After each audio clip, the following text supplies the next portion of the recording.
Patto di stabilità verticale. Quali vantaggi e quali modalità di attuazione?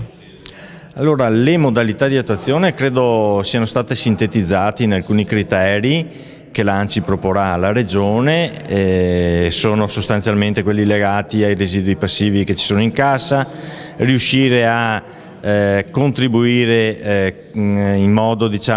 parziale, che può essere significativo per alcuni e non significativo per altri, perché è chiaro che le differenze sul piano dei pagamenti da una parte, dei residui passivi sono differenziate, però è sicuramente un punto su cui l'ANCI tende da tempo a stabilire con la Regione le modalità.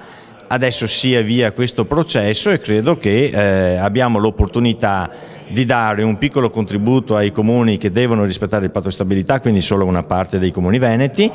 e dall'altra di avviare anche un processo di discussione al nostro interno che stabilisca dei criteri oggettivi. E c'è un po' di confusione sul piano normativo e questo è evidente, però insomma credo che sia un fatto importante quello che la Regione abbia messo a disposizione questa cifra di 35 milioni di euro e speriamo che si possa anche incrementare durante l'anno, però è evidente che arrivati oggi, cioè a 3 mesi dalla chiusura, anzi a 2 mesi dalla chiusura dei nostri bilanci, insomma dobbiamo fare molto presto e quindi la necessità di trovarci con i tecnici regionali da una parte e con l'assessore per avviare in modo celere questo procedimento che ci vede tutti impegnati per diminuire l'impatto del patto di stabilità. Perfetto, grazie.